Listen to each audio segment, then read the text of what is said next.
নবীর নাম হচ্ছে মুফরাদ তথা একক শব্দ। আদম, মূসা, ঈসা, ইব্রাহিম সবার নাম একক শব্দ। আর এই কুরাঙ্গার কাজ্জাব এর নাম হলো গোলাম আহমদ কাদিয়ানী, যার নাম 3 শব্দে সংগঠিত হয়। সেই আর যাই হোক না কেন নবী হতে পারে না। কথা বলে দেখবেন,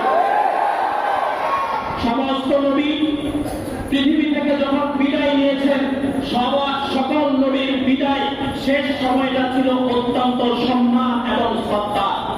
কিন্তু গোলাম আহমদ কাদিয়ানী এই কুরাঙ্গারের মৃত্যু হয়েছে পৃথিবীর নিকৃষ্টতম ইসলাম টয়লেটের মধ্যে। যার মৃত্যু টয়লেটের মধ্যে হতে পারে, সেই আর যাই হোক না কেন অন্তত পক্ষে নবী হতে পারে না। কথা বলে আমরা জানি, আমরা বলি, বললেই হবে না, জানলেই হবে না, সরকারকে বাধ্য করতে হবে। এমন তীব্র আন্দোলন হবে পাকিস্তানের ওলামায়ে কেরামের নেতৃত্বে পাকিস্তান সরকার কাদিয়ানীদেরকে কাফের ঘোষণা করতে বাধ্য হয়েছে। আমরাও এমন আন্দোলন করতে চাই, করতে রাজি আছি কিনা? যে আন্দোলনের তীব্রতার কারণে সরকার বাহাদুর বাধ্য হবে কাদিয়ানীদেরকে অবশ্যই বাংলাদেশে নিষিদ্ধ করতে। কথা বলে ঠিক কিনা? চান দিতে রাজি আছেন?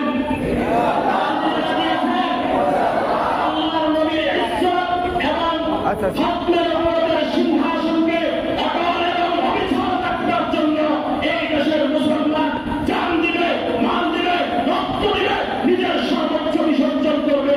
এরপরেও কাদিয়ানীদেরকে বাংলার জমিনে মুসলমানরা মেনে নিতে পারে না। কথা বলে ঠিক কিনা?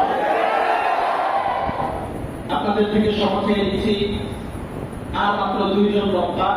এই 2 জন বক্তার পরেই আমাদের আলোচনা শেষ হবে। এই পর্যায়ে